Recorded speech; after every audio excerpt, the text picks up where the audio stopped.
That is so fetch. Because I'm going to climb that like a tree. This is a snakeskin jacket. Hey, girl. For me, it's a symbol of my individuality. Object to the test! Everyone, have a great day. C'est de toute beauté.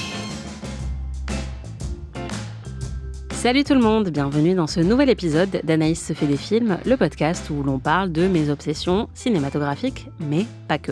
Chaque week-end, je vous propose un tout petit épisode comme celui-ci dans lequel je vous parle d'un autre crush que j'ai en ce moment, un crush cinématographique ou sériel ou littéraire, bref un crush culturel que j'ai vraiment envie de vous partager.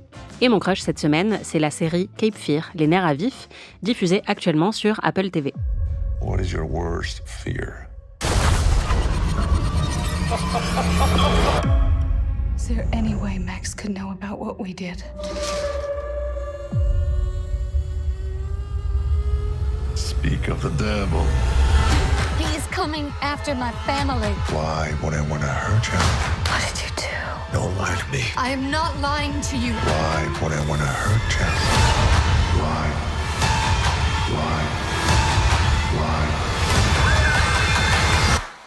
Cape Fear, c'est adapté d'un livre, Un monstre à abattre, qui a déjà été adapté 2 fois au cinéma, une première fois en 1962 et une autre fois en 1991 par un certain Martin Scorsese.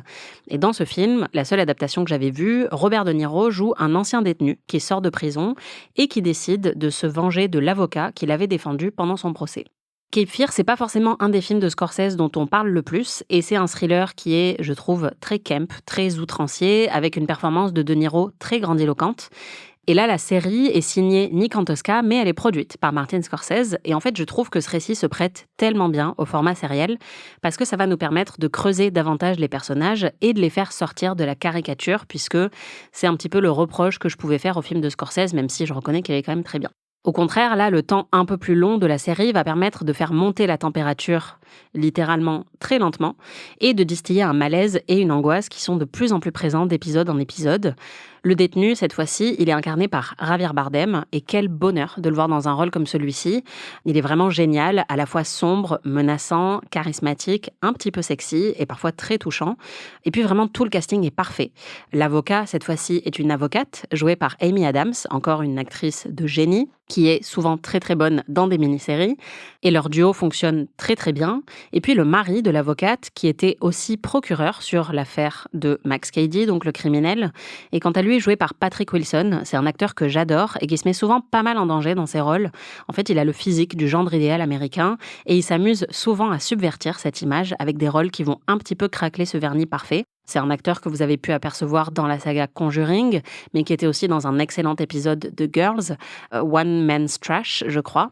Et donc, le criminel qui sort de prison, Max Cady, joué par Javier Bardem, va s'en prendre à la famille de Amy Adams. Il va essayer d'appuyer sur tous leurs boutons et révéler en fait toutes les tensions sous-jacentes dans cette famille qui est en apparence parfaite, mais qui au final a beaucoup de honte, de secrets et de tensions.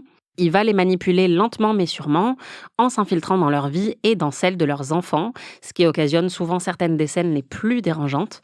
Et c'est très réussi parce qu'on arrive à éprouver du dégoût pour ce personnage de Max Cady, mais aussi de la sympathie. Et il va vraiment semer le trouble d'une manière qui est hyper angoissante, mais aussi délicieuse.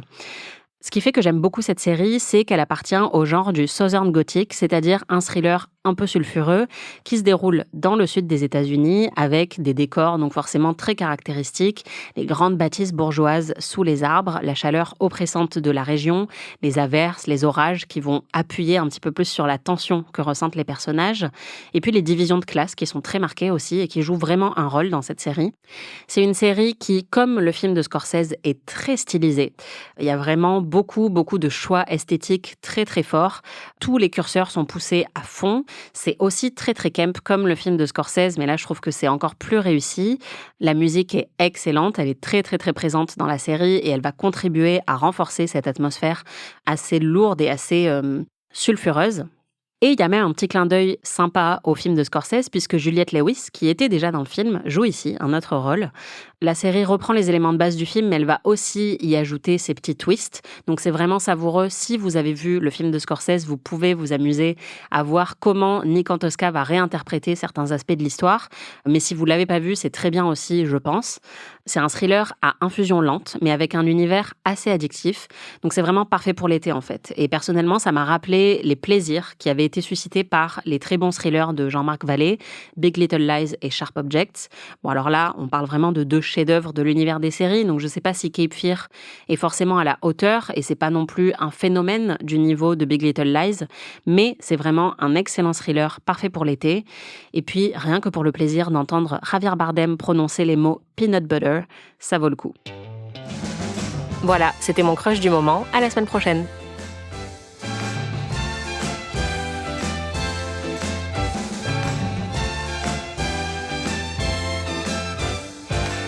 Anaïs se fait des films est un podcast d'Anaïs Bordage, c'est moi, produit par Slate Podcast. Production éditoriale, montage et réalisation Aurélie Rodriguez.